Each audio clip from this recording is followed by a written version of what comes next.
that Alexander's really helped us kind of think about where we can take this company and where we're going in the future. And so he's going to share with you some thoughts about some of these challenges and how to turn them into opportunities.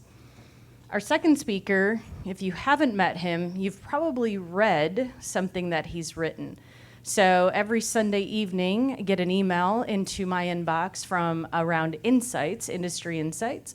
And this is the very smart and savvy, talented individual behind that. So we're super fortunate to have Shane as an advisor to our organization. And so really helping us to kind of get out of our own way and think about where things are going instead of having tunnel vision into the current state that we're in.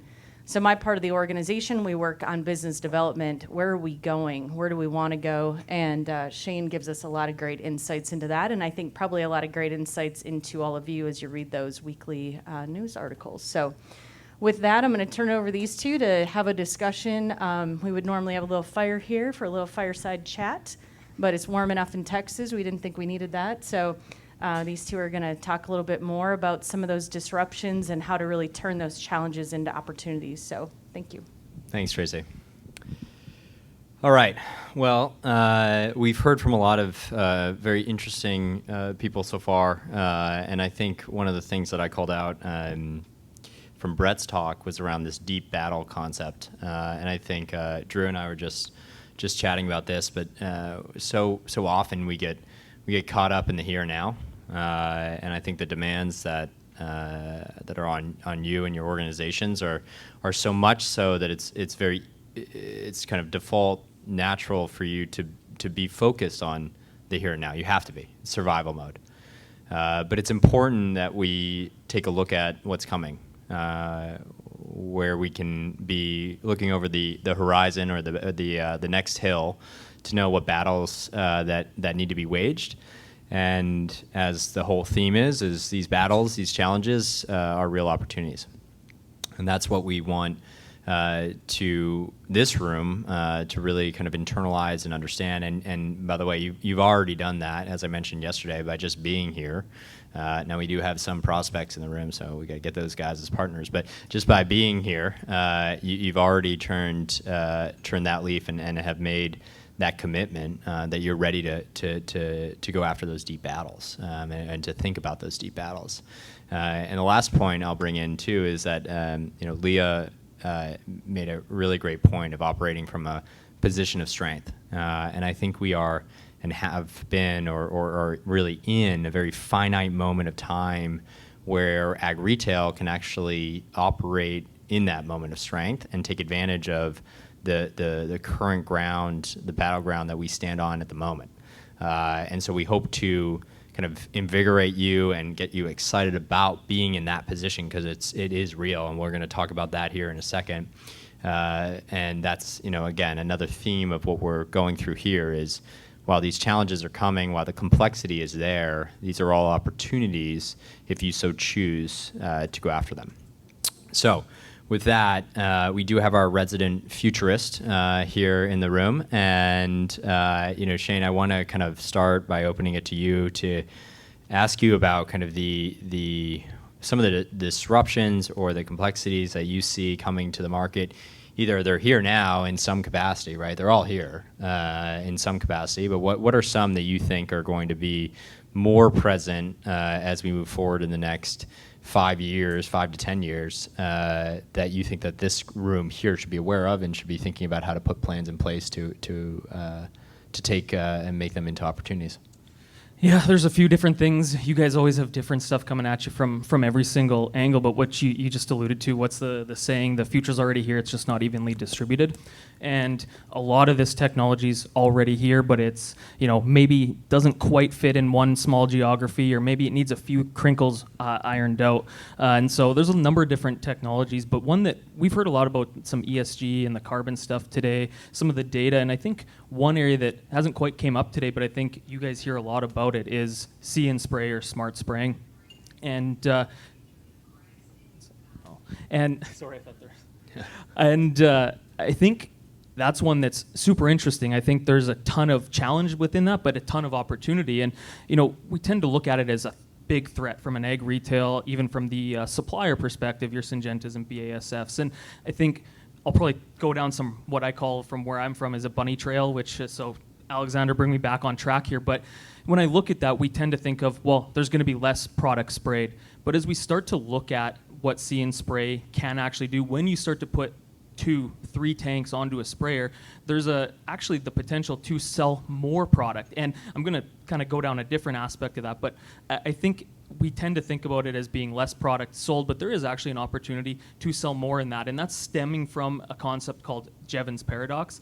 It's basically the paradox that states when new technological breakthroughs come up, there's actually more use of the product that it was supposed to create more efficiencies with. And what I mean by that is maybe you're spraying in one tank your residual product on the ground, maybe then you have a glyphosate in the other tank, then maybe you have a micronutrient in the other tank. And so now you're seeing more and more product actually being applied. And so that's kind of an interesting concept. But what else it starts to break into is the unbundling of products and the commoditization of products. And today we tend to see the point of differentiation with herbicides stemming from if you think about a herbicide decision, it's your efficacy on the weed, it's your crop safety, it's your residual, all those sorts of things come into play. But when you have See and Spray, all of a sudden the point of differentiation happens at the sprayer and not the herbicide. And so you can actually start to see a commoditization or a decreasing in price or differentiation from that product, from the product perspective. And so that's where I think there's actually big opportunity for retail, and that's rethinking how you actually offer a service to the customer. And there's been, I think Margie's written about it, there's been a lot of people that have talked about actually offering a weed-free field. And so how do you think about offering a service that is a weed-free field? What does that look like? Who can you partner with? Brett talked a lot about partnerships, and I think that's key in this. And there's a few different players you can look to partner in. There's the John Deeres and the integrated players that have the actual technology integrated directly into their physical asset or their sprayer. There's the aftermarket groups that are the Bilberries who just got acquired by Trimble, or the Green Eye Technologies, or these kind of up-and-coming autonomous players like the Solimftex that just announced a autonomous sprayer, as well as the drone aspect side of this. I think we tend to think of See and Spray in the equipment side of or the call it big rigs going across the field side of things, but there's also the drone aspect that gets kind of interesting there. And so you can start to look at who do you partner with to offer that sort of service, but then I think it can actually go beyond that, and that's where when it comes down to having sensors on something going over the field constantly, more data, more understanding, deeper knowledge of what's happening on that farm, more ability to influence and support the farmer in achieving better outcomes. And so I almost look at it as the ability to think about a field optimization service, where it's not just about managing the weed, it becomes about optimizing the yield, making sure that as soon as there's an insect there, you can have that taken care of, and that becomes a part of the package. You're not necessarily selling a $5 an acre insecticide, you're not selling a $12 an acre herbicide. All of a sudden you're selling an entire optimized package. And I don't sit up here saying, hey, this is going to be easy to do. I know it's hard. I know you guys have a lot of things to think about, and there's a ton that goes on to enable that from even a skill set perspective within the organization. But I think that's where it offers you guys the opportunity to really differentiate, create new value, and create a really novel service that puts you as the key point of influence. I think about when I sat in a retail chair, we're always reliant on the suppliers to have new products for us. Always we're reliant on BASF, Syngenta, et cetera. Whereas now, you sit at a very strategic, very valuable point in the value chain, in my opinion, where you can actually attract these startups to actually create something unique and novel that's not out there currently, that actually is entirely different from your competitors. You're talking about things entirely different, and that's where margin stems from. That's where the opportunity to increase sales stems from. And so I think it's a really powerful place. And so that's kind of a long-winded way of where I think there's some interesting opportunity with a See and Spray sort of product. So you just got into a lot there. It reminds me of a story of driving with my wife, and we were listening to a podcast that Shane was on, and my wife looked at me and said, "Is that 2x speed, or are you listening or is that 1x speed?" I think I want to go back to one of the things you said, though, is the reskilling of labor. And I think that's, we talk about labor as being an issue here. We talk about those challenges of not having just enough labor. But I think as we think about the future, you're going to you need you need labor to be on the rigs, right? But you also need to be showing up differently at the farm gate. So maybe Shane, you can talk a little bit about how you project out like the difference in labor and qualified versus manual and how that would work. Yeah, I think there's probably a few angles to go down, but I'll maybe touch on, this is what Leah actually just touched on a little bit earlier, and Brett, I think, touched on it too, but is really around the data side of things and having a staff that can confidently talk about data. When I think about the average retailer today, they have agronomists and salespeople that can really go in and talk about why using a second active ingredient or a third product in the tank is good for managing herbicide resistance. But the lesser skill, I would say, is that is uncommon amongst ag retailers today, ag retail staff, is how do you talk about and lean into the conversation around data and actually managing that data and leveraging that data to deliver better outcomes. And so I think one really basic that is actually complex, but one simple starting point is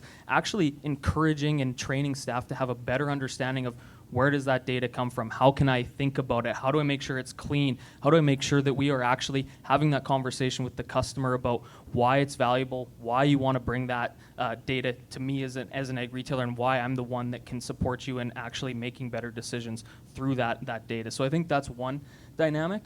Then I think there's another one when it comes to, you guys already feel it every single day, the challenge of finding qualified manual labor. And I think this is where there's probably going to be some more challenges within it, but I think it's an interesting opportunity too. When I talk about, say, drones, for example, all of a sudden, even though there might be autonomous drones, you still have to have staff that are capable of managing the new software that's going to support the autonomy of flying that drone. You have to think about the skill set that is going to make sure that when you deploy a see and spray sprayer to the field, they know how to utilize some of that software. And I think that's kind of a simpler one today, but I think those are kind of two areas that I think about when it comes to some of the skill set. Yeah, and I think to bring that back to what I mentioned last night around being a digitally enabled retailer, the goal is really to have your staff have the capacity to take advantage of things that will make them stand out at the farm gate. So I think to that point, it's how do we leverage digital and digital tools that you're using today to make your staff more efficient and effective of how they go to market. So let's talk ESG. I think there's like this idea, and Leah kind of nailed it. But the ag retailer is your role has been very much oriented and will always be oriented around the grower. But is there a future where you see an ag retailer being a service provider for a CPG company or a downstream market participant? Yeah, I think that's where retailers will start to go. And the reason I say that is because if I think about, using Bayer or Corteva or any of these groups, they have their carbon programs, for example, but they sit at a challenging place in the value chain to be able to execute on that. They don't have the full product suite. They don't have the full understanding agronomically. Sure, they can talk about seed. Sure, they can talk about crop protection, but they don't understand fertilizer as well, or tillage. Same with the fertilizer companies. They have a really strong understanding of soil fertility, soil chemistry, fertilizer, but when it comes to actually making a herbicide decision, that's not a core competency of those groups. And so you guys sit at a really interesting point in the value chain to be able to support that. And I think a lot of the ESG conversation gets, for lack of a better term, just bastardized out of fear more than anything. And I look at it, just to simplify it down, is it's just a premium at the end of the day. I used to work for the largest oat miller in the world, and they had glyphosate-free oats. So in order for that farmer to access a premium, they didn't apply glyphosate on that oat just before harvest, and they signed a contract saying that they didn't apply it. There was a chance that it could get tested in case they tried to trick the system at all, but that was the data that got them a premium. I think if we take this to ESG, all the ESG, whether it's getting into regenerative programs, whether it's getting into carbon or some other sustainability initiative, all it is taking a specific practice, maybe that's low tillage, maybe that's using a nitrogen stabilizer, something along those lines, implementing a practice that is in demand by somebody downstream, and you get paid for it, or the farmer gets paid for it. And so I think it's really interesting to break it down from that perspective. And from that perspective, if I'm a retailer, I want there to be ESG. I want there to be something that is challenging, complex, that I sit at the center of to be able to demystify it for farmers and for customers. And so I think that's really interesting, specifically is what Alexander alluded to, is all of a sudden, can you be the ones that go to the General Mills or whoever and actually say, hey, you know what, we're going to support these customers in this region of southern Minnesota or wherever it is, and actually enable them to do X practice, Y practice, and support your investor promises that you made. And so I think it becomes really, really interesting, and that ties back into the data management side of things. If you can manage the data, which is all data is information confirming something or that you can learn from and deliver an output from. And so anyways, I get pretty passionate about that. I think there's a ton of potential there, and I just think we tend to look at challenges and new things as bad, or it's bad for the farmer, or it could be awkward for the farmer. But I think if we invert things and think, what would make this beneficial for the customer? What would make this beneficial for me? What does the world look like if this was to come to fruition? All of a sudden, you can start to see where there might be some unique opportunities, and I think that's very prescient with carbon and ESG. Yeah, and Drew and I were talking about this just before I jumped on, and he was sharing being part of one of Aimpoint's war games, and how if you project it out, ag retail doesn't look too good in 2040. But I think there's an interesting thread there where there's going to be winners and losers here, right? And I think that it's an interesting sample of the ag retailers and the individuals sitting here in this room. You're going to have the cream of the crop rise to the top, right? And those ag retailers will be the ones, will be the ones that are the ones that are winning in that future that we're writing today.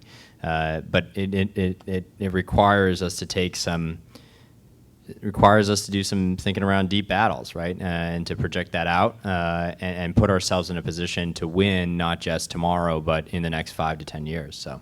Yeah, well, and I think Brett hit on it perfectly this morning, where he said, here's kind of the dynamics of where farmers fall into, but this is typical of all businesses, right? Who are the people that are good business people? And I think retails would probably fall in a similar kind of breakdown across distribution of who are the really independent ones, the business builders, who are the entrepreneurial ones, who are kind of just trying to get by, hoping Nutrien buys them out or whatever, right? So I think that that same sort of dynamic plays out in ag retail.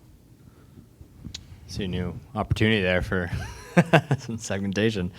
So Shane, talk us through a little bit. I mentioned it in my talk last night around fintech and this concept. I think it's getting a lot of, especially here this year, getting a lot of airtime around model of cashless farming, for example, or these digital wallets, as I mentioned yesterday. But talk us through how this, and maybe we can even throw InsurTech in there too. How does an ag retailer think about this and use that, actually leverage that to their advantage as we enter into this next stage? Oh man, I might go down some more bunny trails again, but bring me back on as we go here, because I think there's a ton of opportunity in it, and I think it's helpful just to define what is fintech, just to make sure we're all starting from the same point. And essentially, it's just technology that enables easier access to credit, better rates of credit, or a more streamlined experience in getting that credit. And so you can think about a streamlined experience being that it's digitally embedded in some application. So we could think of AgVend, for example, where all of a sudden there is a farmer that's going in to look at their last year's purchases of their seed, for example, and all of a sudden they're looking at their herbicide orders for the year, and they might say, hey, you know what? Actually, I want to purchase some insurance. And so InsurTech, which is kind of like a secondary branch off of fintech, you could have parametric insurance embedded right within the app, which is an interesting service offering for an ag retailer and a really interesting actual product for the farmer to better manage their risk, which last night we heard from the entrepreneurial farmers that are managing their risk in unique ways. And I think retails can do that beyond helping them manage when they purchase fertilizer or seed or glyphosate. So I think that's kind of one interesting category there. I think it also gets pretty interesting in the context of programs. So actual programs from Syngenta, BASF, Bayer, etc. So right now, if you're a farmer, you're waiting 6 months if you get a check from Bayer because you used a fungicide, seed, and herbicide.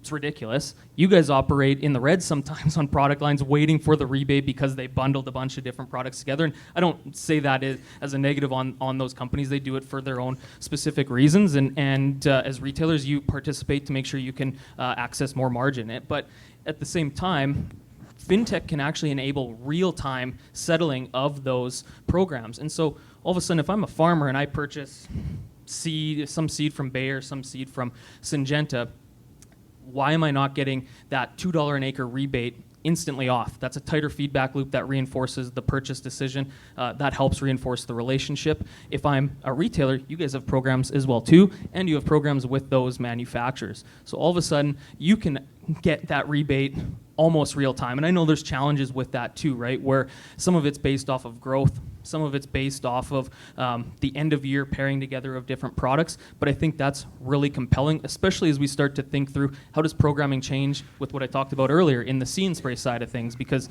everything's based off of growth. And so all of a sudden you can have unique programs through a fintech, through some provider that supports the exchanging of dollars in almost real time. And so that's pretty compelling in my view, just from helping the reinforcing practices or purchases, as well as supporting your own monetary aspects of the business.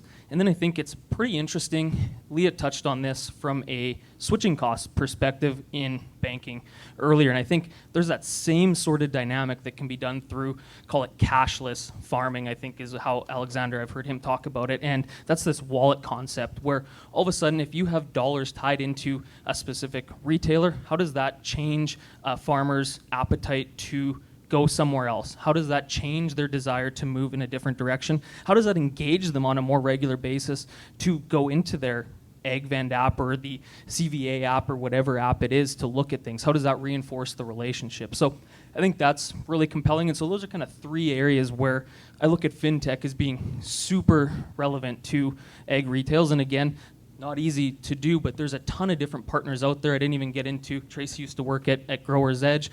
She could touch on it much better than I, but interesting group doing interesting things that can help reinforce the use of specific products or programs, or supporting them in their risk management, which I think just reinforces your place as that trusted advisor and that support infrastructure for your customers. Yeah, I think you were outlining a really interesting visual of a grower in and looking at purchases from last year, and then seeing a parametric insurance kind of flash on the screen, right? You could think of that as you can. We talked about it last night, is there's already enough complexity for your sellers out there, and putting it on their shoulders to introduce this new model would be a challenge. Also, any fintech model would also can be a challenge. I remember speaking to the CMO of one of the largest input financing businesses, and he says, the thing that keeps me up at night is that I have to rely on a sales agronomist who knows agronomy like the back of his hand or her hand, to walk my growers through a financing offer and something that they're not very comfortable in. And I think that's where the digital enablement piece comes in, is not only can you put that in front of the grower so that they can educate themselves and say, oh, wow, I didn't realize that I was qualified for this program, but also you can put it in front of the sellers. Through the Sales Hub app and be able to see, oh, wait a second, this grower qualifies for that program. If I click on that, these are my talking points. This is how I have to walk them through them. Oh, and I can actually ask someone for support on this program right here through the app. So that's the vision of kind of helping to bring your sellers closer to some of these opportunities, and to make the barrier of entry of implementing them into your organization lower.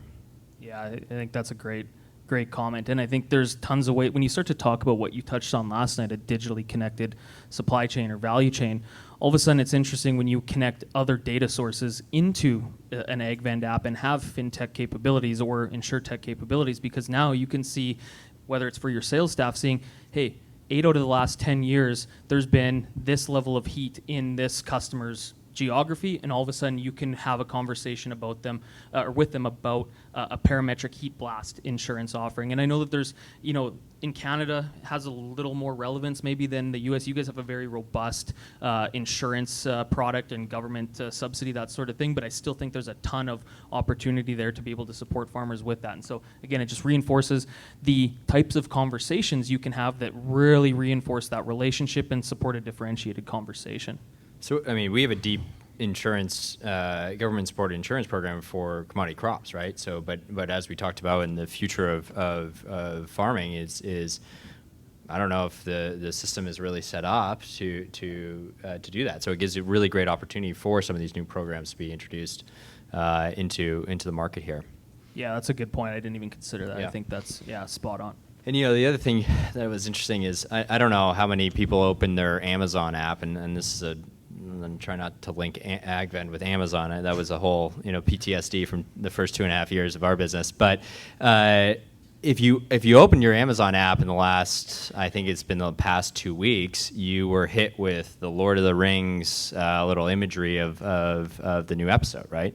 And so you all saw that, right? Anyway, if you open your Amazon app, you saw it. And that captive audience experience is kind of what I was getting at with this, and what Shane and I are talking about here is, if you can build that digital relationship with your grower, and Tasha and I talked about how challenging it is to just get those apps downloaded, get them using, get them active. I think, Pat, what are we at 30,000 active across the network here? So that's hats off to all the leaders here in this room. You got 30,000 active growers that are opening apps, your apps, that are seeing that on a monthly basis. What are we doing to influence them there? Right? There's an opportunity to influence there, and whether that be through InsurTech, FinTech, or any of the ESG offerings, there's a real great opportunity that this is where digital marketing comes in, that we can influence at that, essentially that point of entry into your business, or the digital point of entry at least. Yeah, I think that's a good call out. And I think this kind of ties into something that we've talked a lot about, is just some of the dynamics in the value chain around influence erosion. And so, the manufacturers, independent consultants, equipment dealerships, all these different organizations have the same sort of access to these tools, and they can leverage those to, call it, get in between or be a dotted line between the farmer and your relationship, which to me is, again, it's not them going direct, it's not them doing anything to go at retails. They're just trying to get a better relationship similar to what ag retailers have, and that begins to get whispers in their ears that can really make it more difficult for your agronomists and your staff to be that trusted advisor day in and day out. And again, I'm not saying that happens overnight, but it's just these little things that erode over time. And I think that's where these digital capabilities, these tools, whether it's the marketing side of things, whether it's fintech, insurance, whether it's really leaning into these new complex areas of agriculture to reinforce that relationship and be that face that's going to have the conversations with them around the stuff they don't understand and they want to understand, because it's going to help make their business stronger, that's going to help make them more profitable, and that's going to support them long term. Shane, do you know what the number one reason why a grower opens their app on our grower portal is? Message their salesperson? No, I would love that. To look at their invoice. And so a manufacturer doesn't have that, right? But you do. And then on the grain side, it's to look at their scale tickets or their contracts, or maybe it's just even to check cash bids, right? Or elevator hours, right? So those are kind of simply kind of the basic blocking and tackling I talked about yesterday, but that really drives that engagement of your tool, and that actually differentiates you from the equipment manufacturer or from the basic who's trying to steal the influence, steal is a charged word, who's trying to influence the grower. And there's only so much mind share, right? There's only so much you can do. Yeah, and I think that's where it's just kind of leaning. You talked about the deeper years, the bigger picture strategy, and I think that's where it's thinking about some of these opportunities and things you need to do today that maybe are kind of a pain in the neck, maybe are challenging, maybe are unproven, because to me the only place where real differentiation and opportunity lies is in doing something contrarian or different than what is the norm today. It's hard to, you can operate maybe a little more efficient, but if you do something fundamentally different that is valuable to your customers, That's where your biggest opportunity is, and that's where thinking about what is a farmer going to need, referencing what Brett talked about today, what are they going to be looking for? What kind of support do they need? That's where you can identify some of these unique service opportunities. I even think about, Matt brought up last night the Canadian government. So this is Canadian, but I think there's relevance to everybody here in the room. The Canadian government wants to cut back nitrogen emissions by 30%, which in a roundabout way is saying, hey, farmers, cut back your fertilizer use, your nitrogen use by 30%. And rightfully so, there's a lot of people up in arms about that, and it should be, and I hope that doesn't come to fruition. But I see it as a really unique opportunity for a retail, because all of a sudden, one of the components that hasn't been talked about as much with that, I think Matt did touch on it last night, but there was actually grants and grant money put up, I think to the tune of $1 billion in Canada, which is quite a bit on a relative basis for Canada. And so all of a sudden, there's grant opportunities. So if I'm a retailer, I'm thinking, how can I support my customer in accessing that grant money? Nobody else is going to be doing that. How can I support them, make it simple with some sort of, maybe it's a Google Doc, maybe it's something that's just on paper. It doesn't have to be digital initially, but it begins to differentiate that conversation. And then I think about taking that a step further, where all of a sudden, what else is going to happen? Well, they need to use some of the products. They need to access some of the tools to be able to manage that reduction in fertilizer use, or just make themselves more efficient, which is how I'd rather frame it. So all of a sudden, I'd be thinking about, how do I illustrate to farmers the value of nitrogen stabilizers? How do I educate them on top dressing nitrogen? How do I educate them on banding depth? How do I think about just all the different dynamics that I can come at to support the customer on? And I know I talked to Cassandra last night. That's something that the RAC in Canada does, but I think that's where the opportunity really is seeing these weird, awkward situations, and instead of saying, that's stupid, that's dumb, I hope it doesn't come to fruition, which for clarity, I don't want that to come to fruition, but I'm thinking as a retailer, that's a huge opportunity for me to do something different. And I know in the US, I think I saw that there was a bill that just announced a bunch of billions of dollars for climate agriculture or something like that. So maybe that's some sort of an angle for ag retailers to be able to support a farmer finding the right grants, finding cash and capital. We talked about increased interest rate environment. Finding cheap money is a pretty valuable tool moving forward. So just something that I've thought about from a Canadian perspective. Yeah, Shane, gross government overstep is not a Canadian specific problem. We have that here. So I think we have 5 minutes left, right, Morgan, on this? Great. So what we wanted to do is just open it up to any questions in the room here that Shane and I could entertain. And yeah.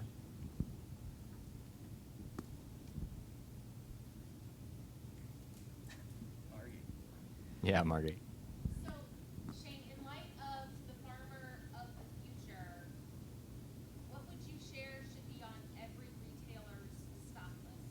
What should they stop doing? Oh, that's a good question.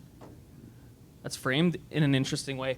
I mean, I think I got to think on that, Margie. I've never been asked that before.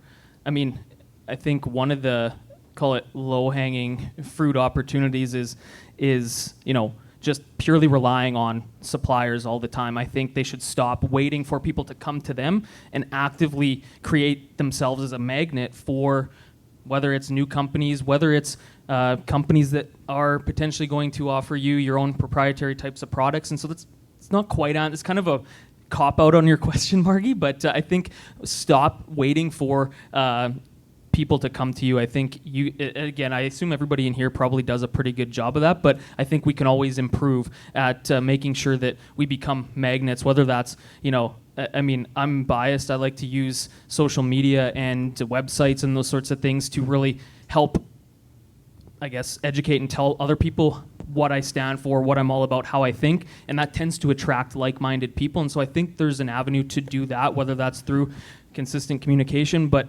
that would be my, call it, kind of roundabout answer for you, Margie. Hey, Margie, I know you asked Shane, but can I answer as well? I'm not going to tell you no at your own event. That's fair. I mean, what the hell do I know? So it's fine. I mean, I think some of the I've sat in a lot of meetings, a lot of actually in your offices, and I would say about 75 to 80% of this room have gone through over the past 5 years some sort of deep segmentation of their customer base. But what I haven't seen is the action to actually engage those different segments. And so I would say stop running the segmentation analysis and start taking action to engage your segments, and not do, this is what I took away from your talk, Brett. It was not to engage the lowest common denominator of that segment, but actually to look at the more challenging segment. But the challenging segment is the ones who are going to be here in the future. Again, what the hell do I know? Yep. Comment I would have as far as on the stop. We always talk about leading edge and bleeding edge and how painful sometimes new technology can be. And I think we've got to get past putting more things on our team that make their jobs harder, whether it's the growers or our agronomists. And the thing that I really like about AgVend is the integration of systems, taking steps out rather than putting more steps on our team. We've got to quit leading and figuring out how to do things more efficiently for our growers and our team. Yeah, that's spot on. I mean, I think it's death by a thousand cuts too, right? You can bring in the coolest, fanciest looking app, but if it isn't easy to use and if it isn't connected into how they're already going to market today, that's a tall ask. There's a lot of friction, adoption friction that you're introducing there, and I agree with you. And so that was also part of the talk last night, which is we're here for what you have today in your technology stack. We're here to connect that, but we're also here for what comes in the future, right? And to be that digital conduit between your growers or even your staff and those technology systems that you're bringing on, because there will be plenty of technology systems that that are being created in a garage or in a coffee shop, which is where Ellie and I designed the plans for AgVend, that are happening right now, and they will add value. But ultimately, it's about introducing it into your organization and doing it in a seamless way that's going to guarantee adoption. That's a good point. Matt. So Brett mentioned earlier that collaboration is important. In light of reform, digital infrastructure, how do retailers create that trusted farmers? Yeah, I think there's probably a few different ways on that, and I think one of the easiest ways to establish trust is to show that you are putting in the effort to understand it at a level. Again, just like, every single person in this room has ran fungicide trials, biostimulant trials, all that, 40-acre strips or whatever you typically go with, to show that you are working to understand it, showing that you want to know where there's going to be a fit. And I think that same mentality needs to be applied to all technology to really do a trial, have a trialing, call it process or system in place to be able to identify where the fits are, and then actively go to the customers to bring it to them. Like, I think, to me, if the customer is asking me for technology, as a retailer, I'm probably not doing my job fully. I could have went to them and proactively brought that up to them. So I think it's one, doing the work to understand different technology. And again, you don't have to understand every single piece. There's so much out there, but really making sure that you have a team that's looking at what are some of the ones that we need to be trying to understand and look into and build out a depth of knowledge on, and then who are the customers that I can take this to, because I think that is what reinforces a relationship, is that, hey, Matt, I know that you guys really value trying to cut down on your herbicide or your, say, fungicide numbers, and you want to use biostimulants. We did work to go understand this biological that came out of Brazil or the US, and we think that this is a good fit for your canola crop. And so I think that's the position that is going to help establish trust and reinforce it moving forward. Yeah, it's a tall order. But maybe that's actually, I was just thinking that it might be somewhere where AgVend can help in the future, right? So, we're thinking about technology, looking at technology, evaluating. We're building out our BD team, evaluating all new sorts of technology that can plug into your technology stack. We could publish some of our findings on that as well that could help support you and your organization. So that's an interesting takeaway from that. Cool. Any more questions? I think we are just about out of time here, so we could take one more. If not, cool. Thank you, guys. Thanks.